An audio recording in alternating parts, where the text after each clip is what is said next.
আসসালামু আলাইকুম viewers, welcome to মেহে kitchen. আজকে তৈরি করে দেখাবো ম্যাঙ্গো মালাই রোল। তৈরি করা খুবই সহজ, খেতেও ভীষণ মজার।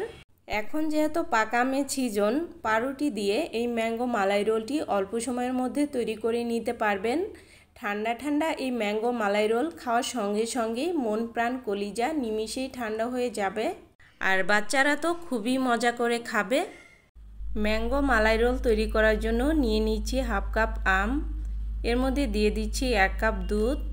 এখন আম দুধ একসাথে ব্যালেন্ড করে নিব। ব্যালেন্ড করে নেওয়া হয়ে গেলে একটা ছাঁকনিতে ছেঁকে নিচ্ছি, এতে করে এর মধ্যে কোনো লাঞ্চ থাকলে আটকে যাবে। এখন এর মধ্যে দিয়ে দিয়েছি 1 কাপ গুঁড়া দুধ, 1/4 কাপ চিনি, আর সেই সাথে দিয়ে দিয়েছি 1 চা চামচ ম্যাঙ্গো এসেন্স। সব কিছু খুব ভালোভাবে মিশিয়ে নিব। যখন খুব ভালোভাবে মিশিয়ে নেওয়া হয়ে যাবে, এ পর্যায়ে চুলা জালটা ধরিয়ে দিব। দিয়ে দিয়েছি 1 চা চামচ ঘি। ঘি দিলে ক্রিমটা খেতে ভালো লাগবে, আর ঘি দেওয়ার কারণে কিন্তু প্যানের সাথেও ক্রিমটা লেগে যাবে না। এখন এই ক্রিমটাকে অনবরত নেড়েচেড়ে জাল করে নিতে হবে। বেশ কিছুক্ষণ জাল করে নেওয়ার পর যখন এরকম ঘন হয়ে যাবে আর এভাবে দলা পাকিয়ে আসবে, এ পর্যায়ে চুলাটা বন্ধ করে দিতে হবে।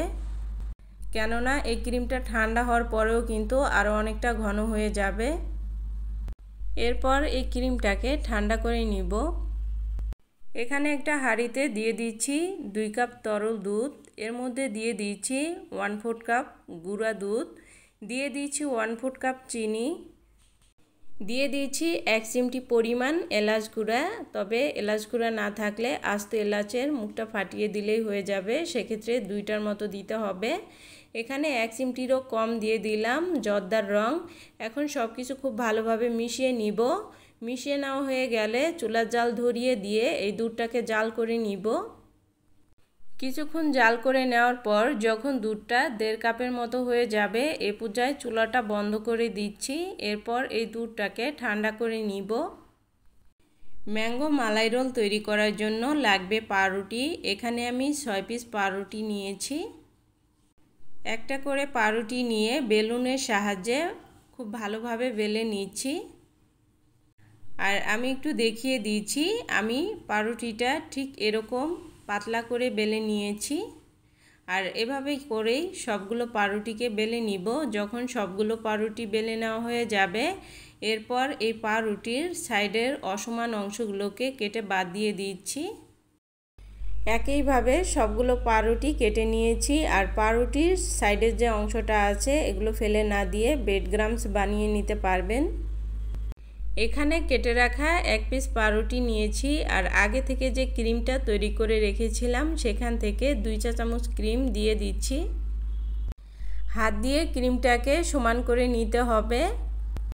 এরপর পাউরুটিটাকে ক্রিমের সাথে এভাবে ঘুরিয়ে রোলটাকে তৈরি করে নিতে হবে।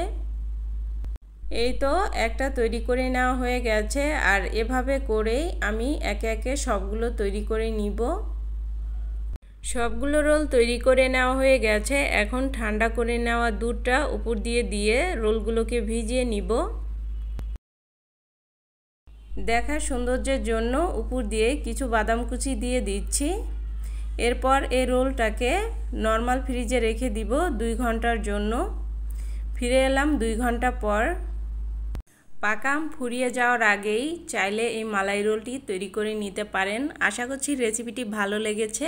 রেসিপিটি ভালো লেগে থাকলে অবশ্যই লাইক কমেন্ট শেয়ার করবেন, সেই সাথে আমার চ্যানেলটি সাবস্ক্রাইব করে রাখবেন।